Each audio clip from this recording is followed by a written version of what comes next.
விருதுநகர் மாவட்டம் வெம்பக்கோட்டை பட்டாசு ஆலை விபத்தில் 10 பேர் உயிரிழந்தனர். உயிரிழந்தவர்களின் குடும்பத்தினருக்கு முதலமைச்சர் ஸ்டாலின் ஆறுதல் தெரிவித்து நிவாரணம் அறிவித்துள்ளார். விவரங்களோடு இணைகிறார் நமது செய்தியாளர் பாஸ்கர். வணக்கம் பாஸ்கர். பலியானவர்களின் குடும்பத்தினருக்கு எவ்வளவு நிவாரணம் அறிவிக்கப்பட்டுள்ளது? மேலும் முதலமைச்சர் வெளியிட்டிருக்கக்கூடிய அறிவிப்பின் முழு விவரங்கள் என்ன?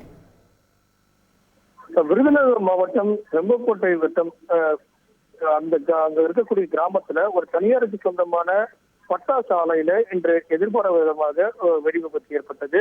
இதில் 6 ஆண்கள் மற்றும் 4 பெண்கள் உட்பட 10 பேர் சம்பவ இடத்திலேயே உயிரிழந்திருக்கிறார்கள். வருவாய் மற்றும் பேரிடர் மேலாண்மை துறை அமைச்சர் KKS ராமச்சந்திரன், தொழிலாளர் நலத்துறை அமைச்சர் சி கணேசன் ஆகியோரை தமிழக முதலமைச்சர் மீட்பு பணிக்காக நிவாரண நடவடிக்கைக்காக அங்கு உடனடியாக அனுப்பி வைத்திருக்கிறார். இந்த வெடி விபத்துல உயிரிழந்தவருடைய குடும்பத்தினருக்கு ஆழ்ந்த இரங்கலை தெரிவித்திருக்கக்கூடிய தமிழக முதலமைச்சர் உயிரிழந்தவருடைய குடும்பத்தினருக்கு தலா 3 லட்சம் ரூபாய் வழங்க தமிழக முதலமைச்சர் உத்தரவிட்டிருக்கிறார். பலத்த காயமடைந்தவர்களுக்கு 1 லட்சம் ரூபாயை முதலமைச்சர் பொது நிவாரண விருது வழங்க தமிழக முதலமைச்சர் MK ஸ்டாலின் தற்போது உத்தரவாக பிறப்பித்துள்ளார். உங்கள் முழு விவரங்களுக்கு நன்றி பாஸ்கர்.